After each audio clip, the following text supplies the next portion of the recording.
Praise the Lord. Magandang umaga po sa bawat isa na nandito ngayon.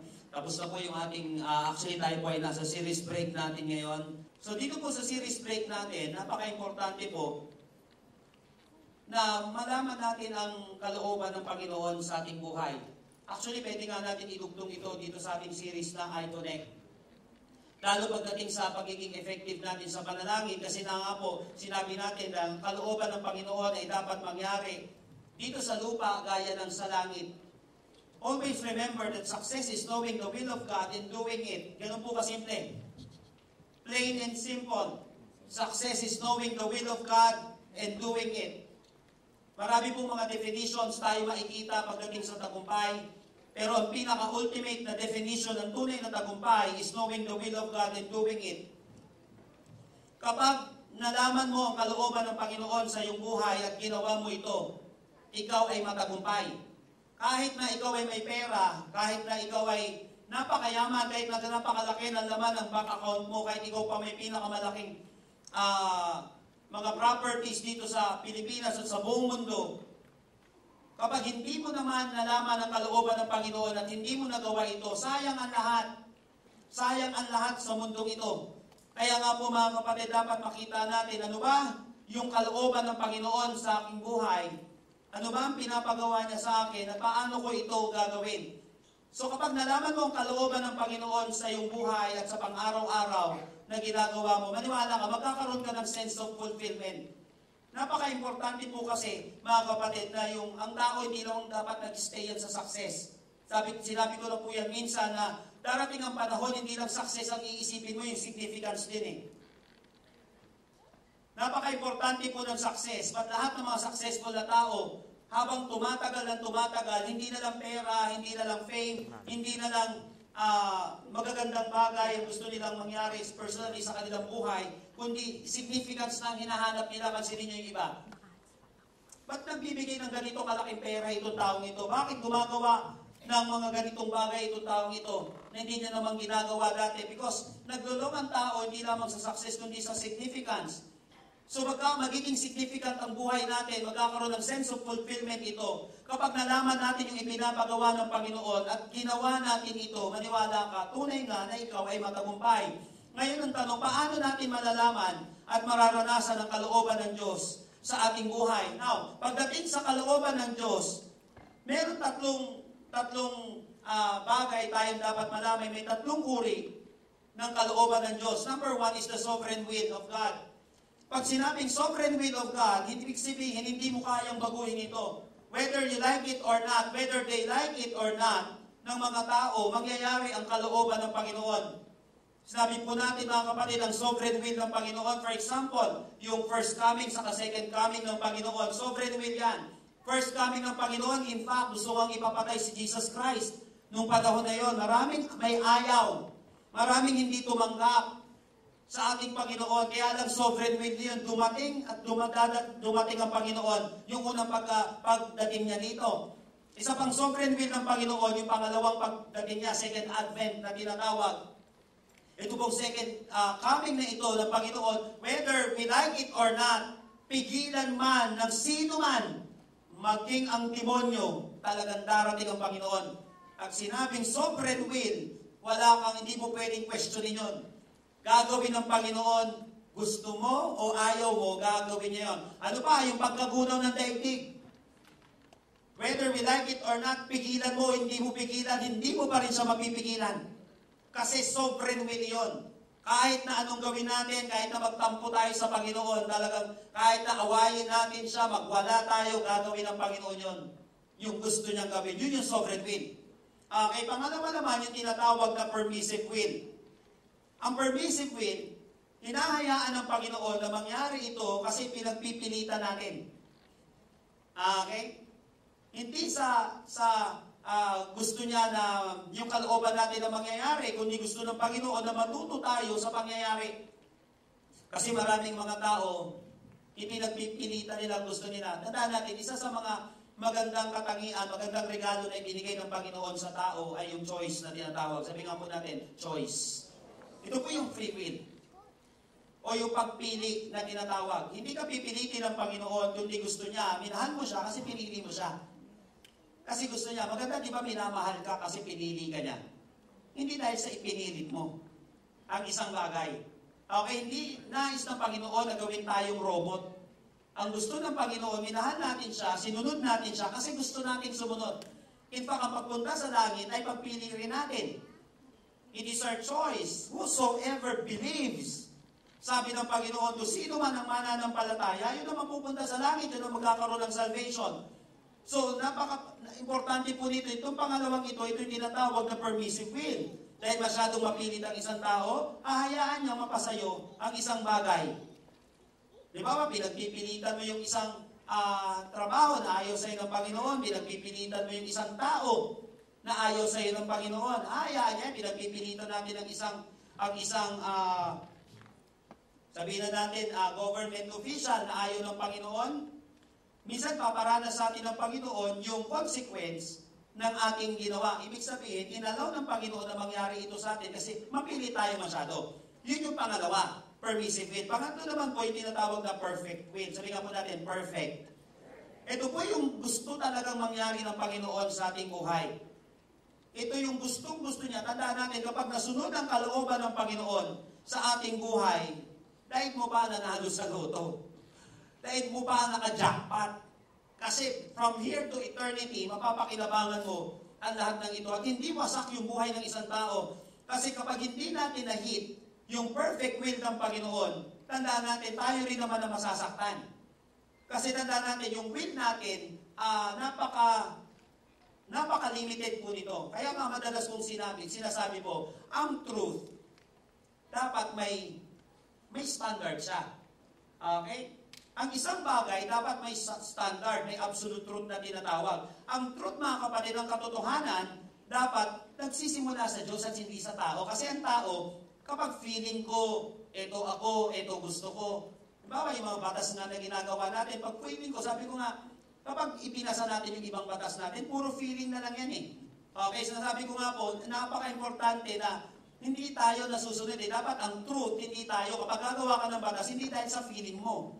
Napaka-importante pa rin kasi dapat yung kalooban ng Panginoon na mangyari. Kasi nga tayo, napaka-limited ng feeling natin. Napaka-limited ng isip natin. Di ba? Feeling ko babae ako, feeling ko lalaki ako. Feeling mo lang yan. Nagbabago-bago lagi yan. At hindi absolute truth yan. Ang absolute truth, yung kalooban ng Panginoon, dapat yung perfect will ng Panginoon, dapat yun ang nasusunod. Naunawaan po natin kasi kapag puro feeling ko, ipapasa natin na batas, maniwala kayo mga kapatid, pabago-bago yan. Sabi ko nga, susunod, feeling mo, alien ka. Pwede ka mag-alien, pasa natin batas, alien na tayo. Ito gawin natin. Parang ginagawa sa ibang bansa. Naunawaan po natin, kinakasal. Biruin mo, kinakasal ka sa hayop. Kasi feeling niya, meant to be silang dalawa eh.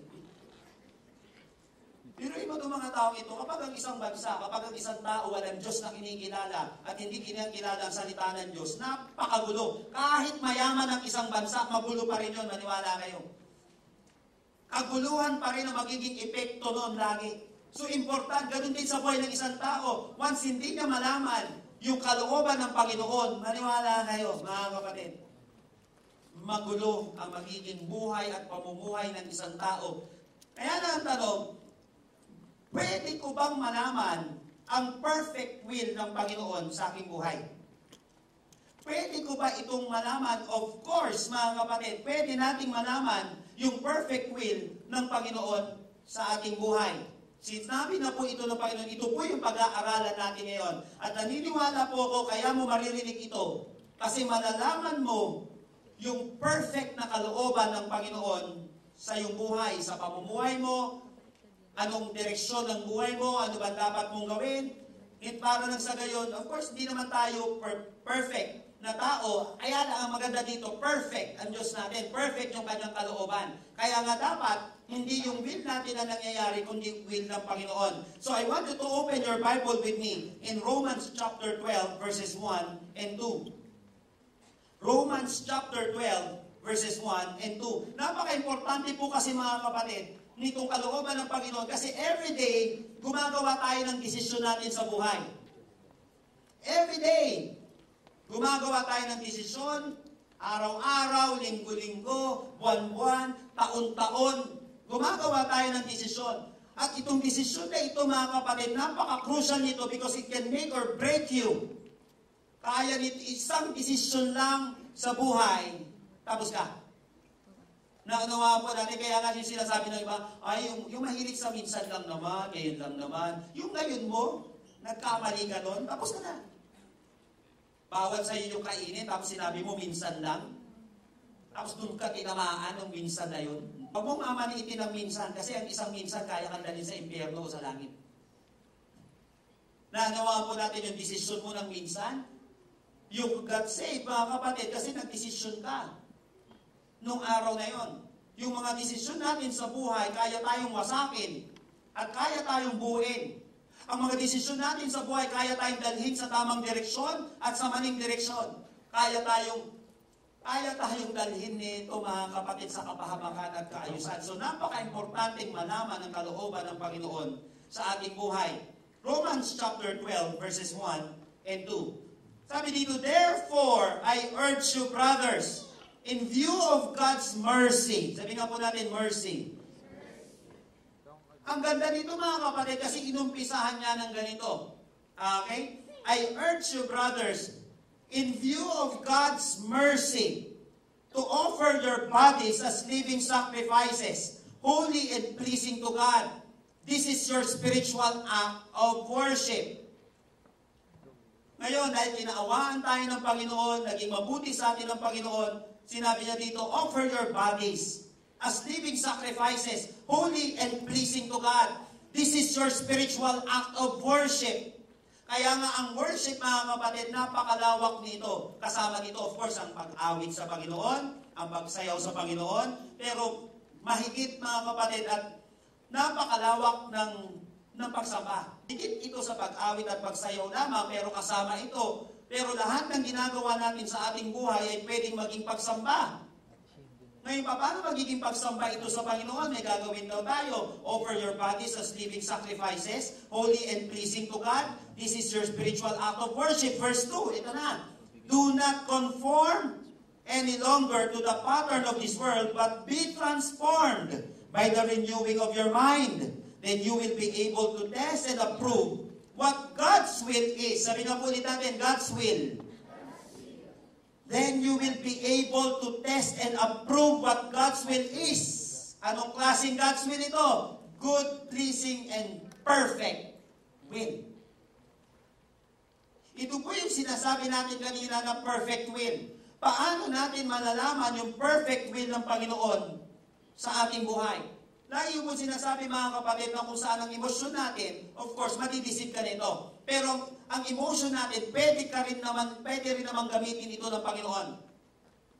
So ang emotion natin na hindi nakabase sa perfect will ng Panginoon ay magiging distraction para sa atin.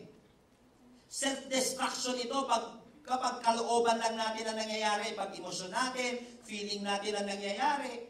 Pero kapag yung feeling mo, kumunik yan sa kalooban ng Panginoon, perfect yan. Kasi ginagamit ng Panginoon ang feelings, ginagamit ng Panginoon ang isip, kaya niya ginawa ito Ginagamit ng Panginoon, kaya lang dapat ang damdamin ay may pundasyon. Okay, once ikaw ay nagmahal ng sarili mo lang, tapos ka. Once ikaw ay nagdesisyon sa sarili mo lang, hindi perfect yan. Pero kapag yung pusong yan, yung tibok ng puso mo ay yung tibok ng puso ng Panginoon, perfect yan. Mangyayari kasi ang perfect will ng Panginoon sa ating buhay. Now, how to experience the perfect will of God? Paano natin mai-experience ang perfect will ng Panginoon sa ating buhay, sa ating pagdidesisyon, sa araw-araw na ginagawa natin, mga kapatid? Major man o minor ito. Paano mangyayari? Again, yung desisyon natin, it can make or break us. Kaya nito tayong wasakin o buuin. Kaya nitong ayusin ang buhay natin o kaya masira ng buhay natin sa isang maling desisyon. Kaya mong tumagal, kaya mong bumilis sa ginagawa mo, pwede tayong mag-fail at pwede tayong magtagumpay. Napaka-importante ng kalooban ng Panginoon sa ating buhay.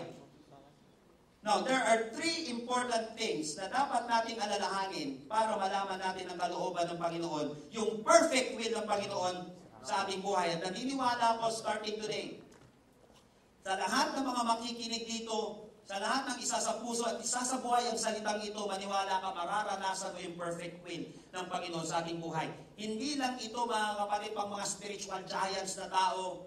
Napaka-importante po, lahat tayo pwede nating maranasan ito. Kaya lang dapat sundin natin itong sinasabi ng salita ng Diyos. Sino na po sa inyo ready and excited ngayon magsabi ng malakas na amen? Number 1, how to experience the perfect will of God. Basahin ko po dito sa Amplified. Sabi dito sa verse 1, I appeal to you therefore, brethren, and beg you in view of all the mercies of God, to make a decisive dedication of your bodies, presenting all your members and faculties as a living sacrifice, holy, ibig sabihin ng devoted, consecrated, and well-pleasing to God. This is your reasonable, rational, intelligent service and spiritual worship. How to experience the perfect will of God in your life? Number 1, there must be a dedication. Sabi nga po natin, dedication.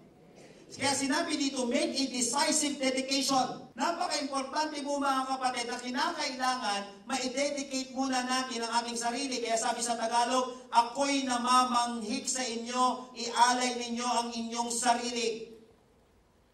Bilang handog. Ialay sa ibang mga translations, present your bodies a living and holy sacrifice. Now, pag sinabing present, o present, mga kapatid, dapat nandun ka, yung iba't in term ng regalo, di ba, present? Regalo. So, dapat mga kapatid, offering natin yung katawan natin sa Panginoon.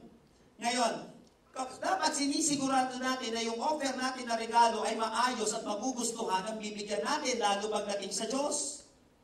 Dapat nagugustuhan niya at sang-ayon sa kalooban niya yung gusto, yung ino-offer natin sa Kanya, yung i-dedicate natin sa Kanya. Now, anong uri ng regalo ang gusto ng Diyos? Anong uri ng regalo ang gusto ng Diyos? Sino na po sa inyo dito may natanggap ang regalo pero ayaw mo? Aminin mo. Hindi lahat ng regalo magugustuhan mo. Nagawaan po natin, may mga regalo na kung saan magugustuhan mo, pero may mga regalo ang binigay sa'yo na hindi mo magugustuhan. Pero pagdating sa Panginoon, ano yung uri ng regalo na magugustuhan niya? Kasi hindi ito simpleng tao. Yung bibigyan natin ng offering. Okay? Yung pag-o-offera natin ng buhay natin, Diyos ito. Anong uri ng regalo ang gusto ng Panginoon? Number 1, sabi niya dito, I exhort you, brothers and sisters, by mercies of God, to present your bodies as a sacrifice, alive, holy, and pleasing to God. Number 1, dapat, yung inidedicate natin sa Panginoon na katawan natin, na buhay natin, number 1, dapat alive. Sabi nga po natin, alive. Dapat buhay. Kaya nga po dapat, mga kapatid, inaalagaan natin ang ating katawan. Kasi gusto natin tumagal pa tayo eh. Gusto natin madami pa tayong magawa. Lagi ko pong sinasabi, pangarap mo 10 years, pero yung buhay mo pang 1 year na lang. Nangangarap ka ng, ito gusto ko mangyari sa future. Kaya ang problema, yung isip lang ang gumagana, pero yung katawan, o kaya yung sarili natin, inihahanda natin para sa future. Kaya lang yung katawan natin, nakalimutan natin ialay sa Panginoon. Kaya nga sabi ng Bible, mga kapatid, glorify God in your body. Napaka-importante na niluluwalhati natin ang Panginoon sa ating pangangatawan. Kaya nga every time mga kapatid na sinisira natin ang katawan natin, hindi naluluwalhati ang Panginoon. Hindi naluluwalhati si Lord. So make it sure mga kapatid, i-dedicate mo yung sarili mo sa Panginoon na buhay. Kaya huwag ka munang mamatay. Sabi mo sa katabi mo, huwag ka munang mamamatay. Tumong luwalhatiin ang Panginoon sa buhay mo, magpapakamatay ka. Nanawaan po natin yung mga kapatid. Nabigo ka lang sa pag-ibig, magpapakamatay ka na. Sino ba Diyos mo? Yung babae niya? Yung lalaki niya? O si Lord? Kaya every time may kabiguan na nangyayari sa ating buhay, lagi mo sasabihin, hindi ikaw ang dahilan para mabigo ako at matapos ang buhay ko. Nanawaan po natin mga kapatid, si Lord lang ang pwedeng kumuha ng buhay na ito. Si Lord lang ang pwede. So dapat alive. Kung gusto mong i-dedicate ang buhay mo sa Panginoon, dapat buhay. Ang problema yung mga kapatid, yung iba hindi pa nabubuhay ng maayos, gusto nang mamatay. Ang daming mga tao na nangarap ng mamatay, Okay na mangarap ka ng magandang kamatayan, pero ang matindi dito, mga kapatid, yung iba gusto nang mamatay, hindi ka pa nga nabubuhay, gusto mo nang mamatay.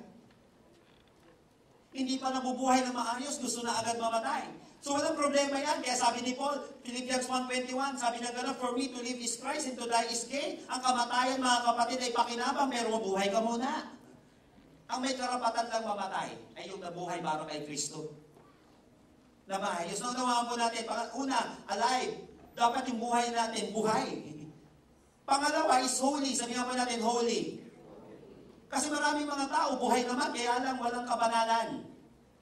Sabi nga nung iba, ang kabanalan para kay Lord lang daw. Hindi, mga kapatid. Gusto ng Panginoon that we must be holy. Hindi na iuutos ito na hindi natin kaya. Naunawaan po natin, ibig sabihin ng holiness, mga kapatid, righteousness, ibig sabihin, yung kagustuhan ng Panginoon na nangyayari. Hindi ibig sabihin na holy, kailangan lagi ka nakaputing damit. Naunawaan ko natin, kailangan may hail ka dito sa ulo, kaya may kung ano-ano dito sa ulo mo, o kaya, alam mo yon, holy. Dapat lagi ka nakaluhod. Hindi yun ang holiness, mga kapatid. Kasi maraming mga tao, religious lang, pero hindi naman holy. Kasi ang tunay na holiness, ang ayon sa salita ng Diyos, hindi sang ayon sa tradisyon at hindi sang ayon sa reliyon. Kahit anong pagluhod-luhod ang gagawin natin, kahit anong mga external na gawain ang gawin natin, kung hindi yan kalooban sa Panginoon, hindi yan holiness.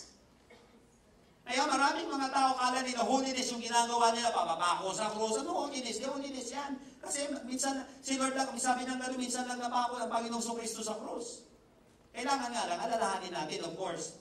So, kinakailangan may holiness. Ibig sabihin, gusto mo pa rin maranasan yung kalooban ng Panginoon sa iyong buhay, gusto mong gawin ito.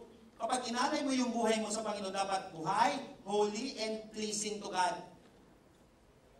Dapat gusto ng Panginoon yung ginagawa. Kaya yung iba, ito po mga kapatid, nahihirapan mamuhay na may kabanalan at alam mo yun, nakakaluwalhati sa Panginoon. Kasi naman ang mga relihiyon, kung ano-anong tinuturo.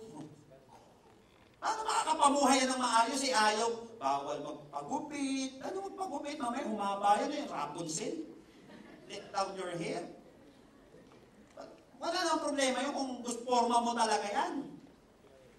Naunawaan po natin kasi may mga bagay naman na kung saan hindi naman sinabi ng Panginoon, kaya lang yung mga relihiyon kasi kaya nahihirapan minsan maging mananampalataya. Kaya ang ganda-ganda nga po ng Book of Romans, tinuturo ko po ito sa seminary, yung Book of Romans. Actually, mga kapatid, hindi lang ito basta-basta theology. Ang Bible, ang Book of Romans, lalo yung Book of Romans, kasi dito, how to become a Christian without being too religious. Kaya minsan yung mga tao, nahihirapan na sumunod sa Panginoon kasi nga akala nila ang holiness ay ganito lamang, yung sang-ayon sa tradisyon, sang-ayon sa reliyon, hindi kapatid. Pwede kang mamuhay ng may kabanalan na kung saan hindi masyadong napaka-relihiyoso ng dating natin. Pwede kang maging fashionable na kung saan righteous. Na ayusin mo lang. Sabi mo sa katabi mo, ayusin mo lang. Pwede kang maging politician na holy, na righteous. Pwede ka kapatid maging magulang na kung saan sumusunod ka pa rin sa kalooban ng Panginoon. May holiness. So ang holiness hindi nakabatay yan sa tradisyon o reliyon, nakabatay yan sa salita ng Diyos. Basta yung buhay mo ay nakaalay sa Panginoon, sinusunod mo siya, maniwala ang kapatid, pleasing sa Panginoon yan. So napaka-importante yung buhay natin ay i-dedicate natin sa Panginoon. Tandaan mo kapatid, mahirap galawin ng demonyo ang isang tao na dedicated kay Lord. Kasi dedicated ka sa Kanya eh. Naunawaan po natin, hindi magagalaw yan. Napansin nyo kapag may sulat ang isang bagay na sa'yo yan, mahirap galawin ng demonyo. Napansin ko, sino po sa inyo dito may refrigerator, lahat ng ilagay doon, kinakain nyo. Minsan, pinabibigay ng galing sa kapitbahay. Ganun po kami dati. Pag may galing sa kapitbahay, minsan nakakain yung chocolate ng kapitbahay, pinapatago niya lang yan. Kaya lang, wala kasing nakalagay na pangalan. Naunawaan po natin, napansin mo ang isang regalo, hindi mo pwedeng kuhain ng lahat. Kunin kasi alam mo, dedicated yun sa isang tao. Para sa kanya ito. Yun ang ibig sabihin ng dedication. Para sa kanya ito. So sa dinami-dami ng regalo, ang kukunin mo lang, yung nakadedicate para sa'yo. Naunawaan po natin, ang kagandahan dito, good news mga kapatid, kapag ang buhay mo ay dedicated kay Kristo, hindi ka pwedeng galawin ng demonyo. Kahit anong plano ng demonyo sa iyo na hatakin ka, dalhin ka sa impyerno kapag ikaw dedicated kay Jesus, kapatid, panlangit ka lang at para ka lang sa kalooban niya. Kamo, palapakan natin ng Panginoon.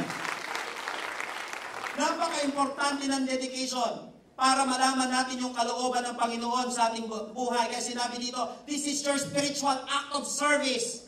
This is your spiritual act of worship. Kaya nga, kapag in-interpret ito mga kapatid, yung verse 1, yung service dyan, service sa worship yan. Okay? So napaka-importante mo mga kapatid na malaman natin that the more you worship and serve God, the more you will get closer to Him.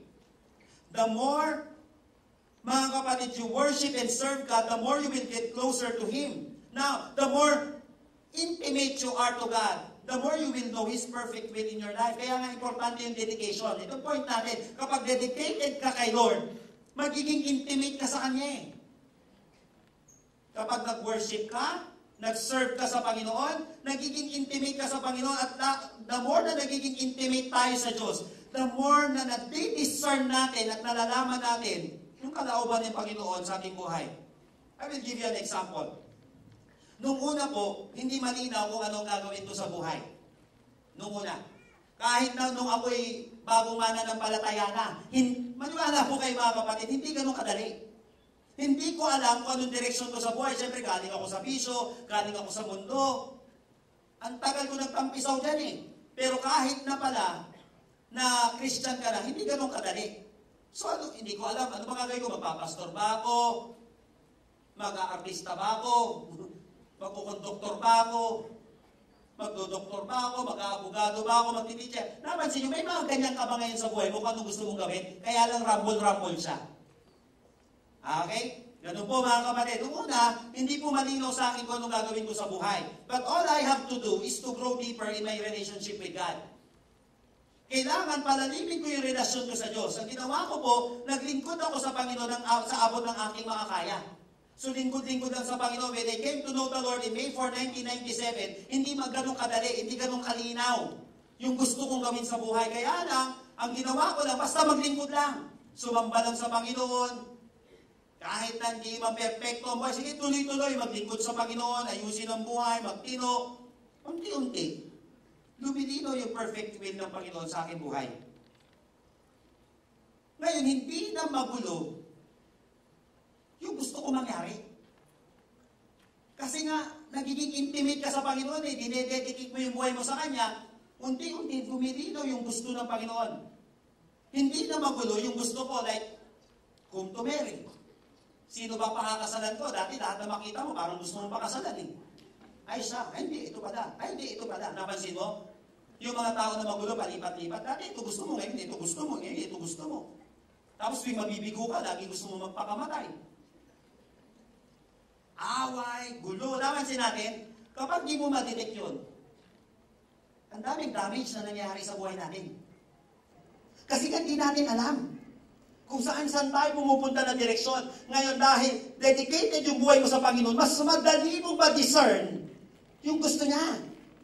Kaya serve God, worship God, bigay mo lang yung buhay mo sa Kanya, magiging malinaw sa iyo kung sino ba dapat kong pakasalan? Hindi na kayo nadadamage yung buhay mo. Ano ba yung specific na ministry ko? Naging madali na sa akin ngayon yun. Dati nalilito ko, ito ba gusto ko? O, ano bang specific na career, Lord? Kasi pwede ka naman maging Christian, hindi ka pastor.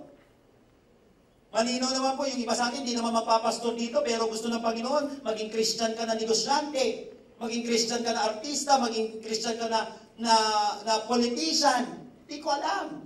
Yung iba dito, magiging artista ka, amen ba? Huwag ka mag-amen kung di ano sa'yo ng Panginoon. Pero pwede talaga yung iba. Pwede. Tingnan mo yung katabi mo. Pwede, di ba? O baka meron dito, yan na yung ginagawa mo ngayon, artista ka na.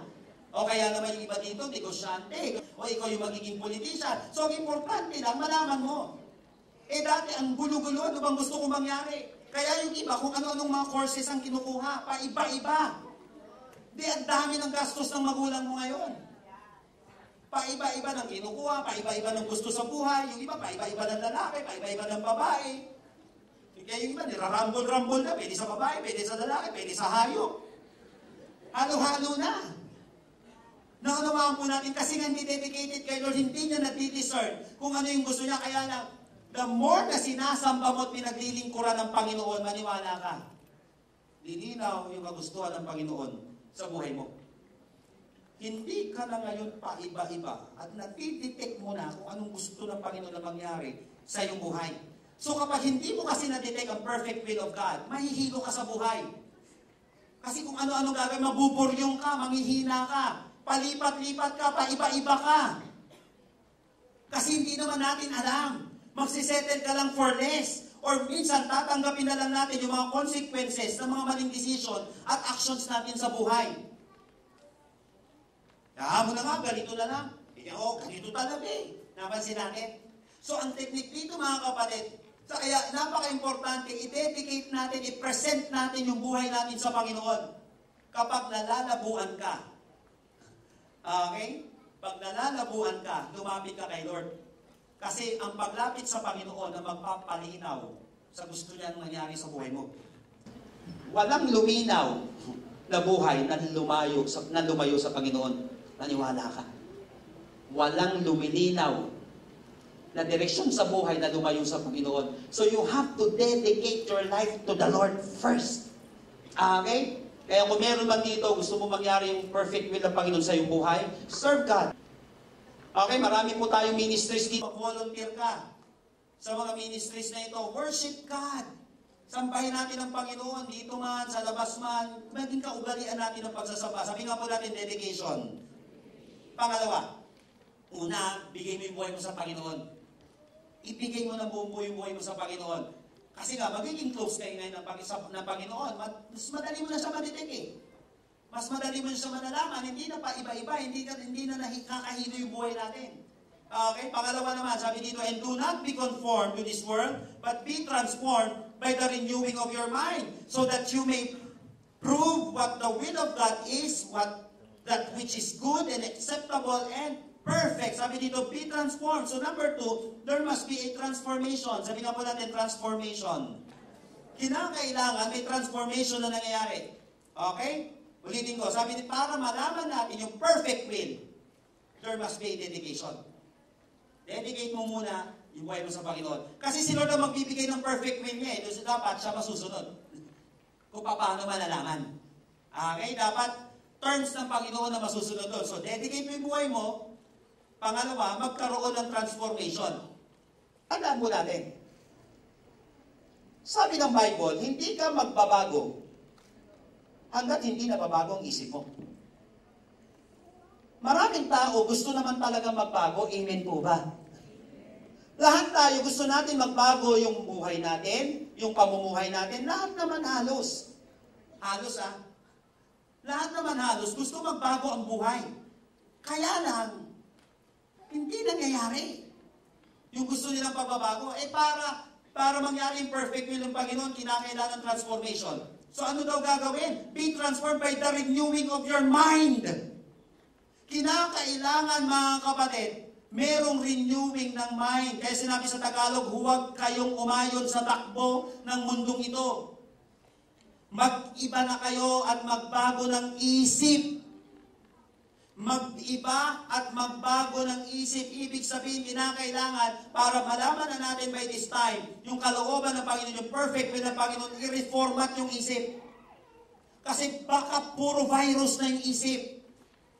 Kasi kapag puno-puno na ng virus ang isip na ito, kahit na anong gusto mong gawin, hindi mo magawa. Gusto mong bumait, hindi mo magawa. Bakit? Ano nangyari? Kasi yung mind hindi renewed. So, kinakailangan ma-renew muna itong isip na ito para mangyari, para napansin mo, ang hirap pumasok sa sistema kapag may virus. Nanawagan po natin? Hindi mo maipasok, hindi mo maiprogram yung gusto mong mangyari kasi may virus siya. May pumipigil, may sumisira. Kaya minsan ang isang tao sa kahit ng anong kagustuhan niya, gustong-gusto niya magbago yung buhay niya, yung pamumuhay niya, hindi nangyayari. Gusto niya magbago yung finances niya, hindi nangyayari. Gusto niya magbago yung relationship, hindi nangyayari. Why? Walang renewed mind. May virus kasi siya. So, kinakailangan na ta-transform ito. Baka kasi minsan kung ano-ano yung mga binabasa natin, ano yung mga nakaka-epekto para magkaroon ng virus yung isip ng isang tao.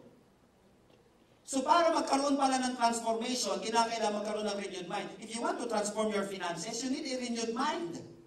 Kasi kahit ng ipon mo, kapag hindi mo alam yung tamang pamamaraan, wala rin mangyayari yan. Ikot-ikot lang yan. Paulit-ulit.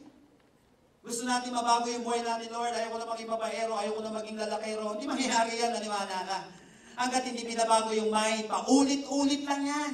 Paulit-ulit ka masasaktan, paulit-ulit ka makakasakit. Why? Gusto mo mabago, pero hindi nire-renew yung isip. So, importante yung renewal ng isip. Di ba nga po, example ko nga po, maraming mga tao, binibigyan kayo ng pabahay, yung maayos na pabahay, di ba? Ang ganda-ganda, yung iba, ang gaganda talaga. Pero buti ba yung mga ganun na ngayon sa gobyerno natin, 200 per month, ang binabayad. Kaya lang ang problema, nung pumunta yung lugar, yung mga tao doon sa lugar na yun, yung mga pabahay na yun, ang problema, yung katawan lang naman ang lumipat, pero yung isip nandun pa rin eh. Hindi na bago. So kapag punta mo doon sa bahay na yun, kung ano yung inalisan nila, ganun din yung nilabatan. Una, ang ganda-ganda ng lugar, mamaya kung ano na nakasabit dyan. Underwear, kung ano-ano na mga nakasabit. Yung simple, kung paano sila nabuhay dati. Ililipat lang naman nila doon. Bakit? Lumipat ka lang ng bahay, pero hindi ka nag-iba ng isip. Nanawa mo natin, ang daming nanalo ng loto. Yung iba, of course, patay na. Yung iba, mahirap na ulit. Biruin mo, 30 million. Nanalo, may alam din po, 30 million, saka yung isa, 80 million na panalunan niya. Hindi na ako nabalatuan kaya sumasama loob ko eh. Hindi, joke na. Alam niyo po ngayon mga kapatid, wala na yung ganung pera nila. Binigyan mo na ng pera, pero hindi mo binago yung isip eh. Kaya huwag kang bigay ng pera kung kani-kanino. Bigay ka ng pera, maiinis ka rin, pinalaunan, kasi gusto mo makatulong, baguhin mo yung isip. Pamentoran mo. Paatinin mo ng mga seminars bago mo bigyan ng pang-negosyo o pera. Kasi paulit-ulit lang yan. Maiinis ka lang. Kasi yung way of life niya, still ganun pa rin kasi ganun siya mag-isip. Walang transformation hanggat walang renewing of the mind. Kinakailangan na mabago ito. So, ano yung mga sumisira ng isip natin? Alam na po natin yon. Yung mga pangit na pinapanood, pangit na mga naririnig natin. So, babaguhin mo rin lang. Aayusin mo yung pupuntahan mo, aayusin mo yung pinapanood mo, aayusin mo yung pinapakinggan mo, aayusin mo yung binabasa mo, magti-devotion ka na, magiging active ka na sa life group mo, magpapamentor ka, magiging active ka sa church, kasi nababago yung isip. Napansin natin, marami kang mga inisip, natatandaan mo pa na nangyari nung bata ka. Kasi matagal na. Minsan nga yung mga pain na nangyari sa atin, naaalala mo pa. Naunawaan po natin, nakaka-apekto ng malaki yan. So, kinakailangan mapaklas yan. Poverty mindset, galit, puot, karumihan. So, kinakailangan mapalitan yan. Papalitan yan ang salita ng Diyos.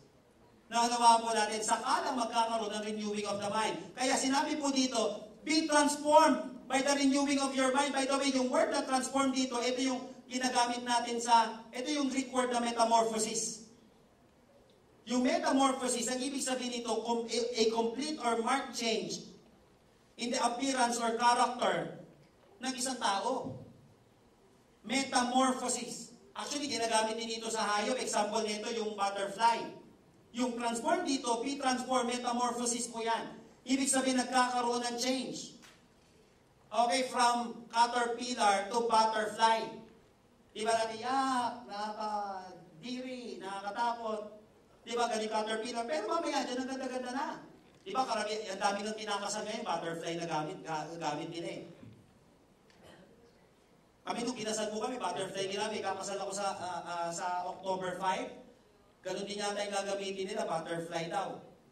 What if gamitin mo sa kasal mo yung uod? Diba, caterpillar, ayaw mo yun. Gusto mo butterfly, pero hindi mo alam, yung butterfly na yun, nanggaling yan sa pangit.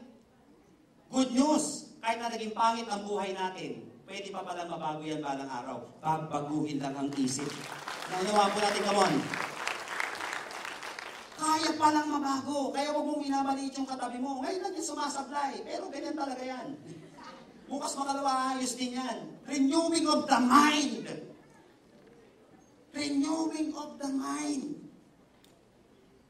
Tandaan natin mga kapatid, madali kasi kausapin ni Lord ang bagong isip. Napansin mo, kahit naturuan mong isang tao, buo na yung isip niya, ang hirap ng turuan. Kahit na anong turo mo sa isang tao, buo na yung desisyon niya, buo na yung gusto niyang gawin, ang hirap lang walang renewed mind. Kasi na-stuck na siya sa ganung paniniwala. Na-stuck na siya. Kaya hanggat hindi renewed yung isip natin, maniwala ka, matigas pa rin ang ulo ng isang tao. Ipipilit niya yung gusto niya, ipipihit niya ang mali na parang maging tama. Kasi nga hindi renewed yung mind niya. So kinakailangan mabago ang isip na ito sang-ayon sa salita ng Panginoon. Kaya nga ganda nung kanta na, Lord, renew my mind as your will unfold in my life. Nanawaan po natin, hindi nyo alam yun, siyempre. The power of your love po yun. Napaka-importante ng renewing of the mind. Sabi nga po natin, transformation. Pag transform na, napansin nyo, yung isang tao kaya kailangan niya ng training. Nung dinitrain ka na, bago na, dati magsulat ka, sabi ng teacher, huwag ganyan, ganito magsulat. Narinig nyo yung isip, maayos na magsulat ngayon yung bata. Nung umattend ka ng training, hindi ka marunong humawak ng pera, hindi ka marunong magnegosyo, narinig nyo yung isip mo.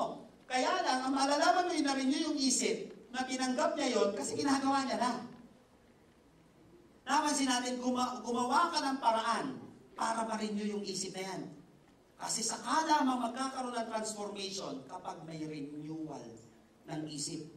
Kapag may hindi, ito matindi mga kapatid, kapag may hindi nababago sa buhay mo, baguhin mo muna ang isip mo. Ibig sabihin, kaya may hindi nababago sa buhay ng isang tao kasi may hindi nabago sa isip niya. Hindi ko hanggat hindi nababago, kapag ang buhay ng isang tao ay hindi nababago, ibig sabihin may pag-iisip yan na hindi nababago. Lastly, ito matindi dito. Para matitik mo, do not be conformed to this world, but be transformed by the renewal of your mind, that by testing, you may discern what is the will of God, what is good and acceptable and perfect. Number 3, there must be an examination. Sabi nga po natin, examination. Kinakailangan may testing. Kailangan may testing.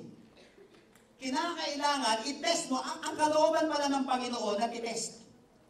Okay? Pwede mo palang ma-discern ngayon. Malalaman mo, ay hindi kay Lord to, huwag na pagpilitan. Ay kay Lord to. Kaya lang ang tanong, paano mo malalaman kung kay Lord yan? Naanawa mo lang, paano mo malalaman kung kay Lord talaga yan o hindi? Paano mo malalaman kung sa sarili mo lang yan? Ang kagandahan, makikita mo na dito. Number 1, matitest daw that by testing. So bago ka pala magdesisyon, makinig po maigi, bago magdesisyon at bago tumanggap ng isang bagay, i-test mo muna. I love you too, kaagad ng I love you too, hindi mo pa nakitest eh. Tayo na, hindi mo muna na-test. Sige na nga, kasi napilitan ka na, i-test mo muna. Yung iba nagkakamali ng desisyon kasi nahihiya. Naanawa mo, sabi mo nga sa katabi mo, test mo muna. Ulitin ko bago magdesisyon, bago tumanggap, bago gawin ng isang bagay, testing, paano malalaman? Kapag kay Lord ito, i-test mo number 1, good yan. Sabi nga po natin, good. Okay, sa Greek, ang ibig sabihin, simple lang, nagkakaroon ng magandang epekto sa buhay mo. Good. Malalaman mo kapag perfect will ng Panginoon, exam mo, i-test mo. Kapag examine mo, o i-test mo, kapag ito ay beneficial sa akin, ibig sabihin may beneficial result, dapat nakabubuti sa'yo. Malalaman mo kay Lord yan, nakabubuti sa'yo. Malalaman mo hindi, nakakasama. Malalaman mo tama yung kasama mo, nakabubuti sa'yo. Malalaman mo mali, pag nakakasama. So dapat hindi siya nakakasama, yung mga kasama natin. Dapat yung ginagawa mo, umiinom ka ng isang bagay, nakabubuti ba yan o nakakasama? Pag nakakasama sa iyan, hindi perfect will ng Panginoon, tagilid ka dyan. Kapag gagawin mo ang isang bagay, trabaho man, aksyon na gagawin natin, i-test mo muna, o kaya bago mo tanggapin, makabubuti ba sa akin ito? Kaya hindi pwedeng nagmamadali. Kaya maraming mga tao nagkakamali kasi ang hilig magmadali. Hindi muna tinitest kung good ba, examine mo muna, test. Mabubuti ba sa akin ito, makakasama? Pangalawa, pleasing. Sabi nga po natin, pleasing. Ibig sabihin mga kapatid, satisfying in every respect. Dapat acceptable sa ibang translation, acceptable. Ibig sabihin mga kapatid, acceptable. Hindi mo itinatago. Kaya kapag yung jowa mo, tinatago mo, maniwala ka kapatid, ano yan? Nahihiya ka? Sino dito mga kapatid, mayroon kang kakilala o ikaw dati, hindi mo madala sa bahay mo yung jowa mo. Hindi mo maipakilala, hindi mo masabi sa tao na gusto mo to o kaya bakit? Hindi naman pleasing eh. Pwede kalooban ng Panginoon, baka hindi lang timing o kaya hindi talaga. Dapat acceptable. Sabi mo sa katabi mo, dapat acceptable. Ay, hindi ko sasabihin kasi baka ayaw ng leader ko. Yun ang sinasabi natin. Hindi ko sasabihin, baka ayaw ng magulang ko. Yun sinasabi natin kasi binibigay sa'yo pambaon, hindi pang-date. Hirap na nga nanay at tatay mo tapos hinahati mo pa eh. Maganda pag naipag-date ka, galing na sa pera mo. Masarap mag-jowa, kapatid, maniwala ka. Kapag establish yung finances mo. Hindi nangungupit. Masarap gumawa ng isang bagay na alam natin acceptable, hindi mo itinatago eh. Ang isang trabaho, anong trabaho mo? Ang dali mo masabi. Although hindi naman 100% lagi kasi may mga bagay na kung saan kinakailangan hindi agad i-reveal. Pero pagdating sa pagkaayos, mga kapatid, alam mo naman ito eh, dapat acceptable siya. Ibig sabihin nito, hindi nakakasuka. Ang isang bagay na hindi acceptable sa katawan natin, nakakasuka yan. Kaya nga dapat pleasing. Sabi nga po din natin, pleasing. Kapag ginawa mo bang isang bagay acceptable or pleasing siya o hindi? Pag hindi, baka hindi perfect will ng Panginoon yan. Hindi perfect will. Ang matindi dyan, pag pinilitan mo, tagilid ka. Pangatlo, dapat perfect. Sabihin po natin perfect. Ang ibig sabihin po niya, galing yan sa Greek word na teleios. Ibig sabihin, dapat nagmamatured ka. Okay? Kapag ginawa ko ba itong bagay na ito, magmamatured ba ako, masakit man o hindi Kapag nagdesisyon ba ako, ginawa ko ito, magmamatured ba ako o lalo ako magiging immature?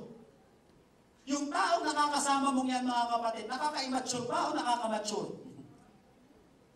Yung ginagawa ba natin, pausad o paurong? Yan, minsan pag sinisermonan tayo ng mga lolo't lola natin, o mga magulang natin, ay, paurong ka. Diba, yung ginagawa kasi natin, paatras eh. May ginagawang maganda si Lord sa buhay mo, kaya lang paatras. Yung iba dito, inaangat ng Panginoon, pilit naman na ibinababa ang kanilang buhay. Inaayos ng Panginoon, inilalayo ng Panginoon sa putikan, balik naman ang balik. So malalaman mo kapatid na mali yun, kasi hindi ka nagmamature. Kailangan ng maturity. Perfect. Yun ang perfect para sa Panginoon. Sabi nga po din natin, perfect. So malalaman natin, nakalooban ng Panginoon yan. Test mo. Good, pleasing, perfect. Kung ikaw mismo kapatid, para sa'yo, ay hindi okay yan. Hindi makakabuti sa'yo. At hindi acceptable. At hindi nakakamature ito. Lalo ko nagiging immature. Dito, pabalik yung isip ko, pabalik yung buhay ko, kapatid, kung nag-i-ekis mo na muna yan. Nalawa mo natin, natitest ang kalooban ng Panginoon. Good ba? Bawat desisyon natin sa buhay, lagi mo isipin, good, pleasing, perfect. Kapag may anak ka, nagdala ng babae o lalaki sa bahay nyo, simple lang ulit, good, pleasing, perfect. Pangit. Sabihin mo. Naunawaan po natin. Sabihin mo sa kanya, hindi good. Hindi ba marunong sa buhay? Ano lang muna? Ganyan lang muna. Crush ka na lang muna. Hindi perfect, hindi pleasing eh. O kaya yung gagawin niya, hindi maganda itong bibilihin mo. Naunawa mo natin, o kaya sa sarili mo, hindi yata maganda, pangit yata, hindi yata makabubuti sa akin. Naunawa mo natin, sabi mo, isa katabi mo, i-test mo kasi. Kaya maraming mga tao, pangit yung nailabas nilang produkto kasi hindi dumaan sa testing. Hindi ko. Kaya maraming mga tao, pangit na naging produkto sa buhay, hindi dumaan sa testing. I-test mo.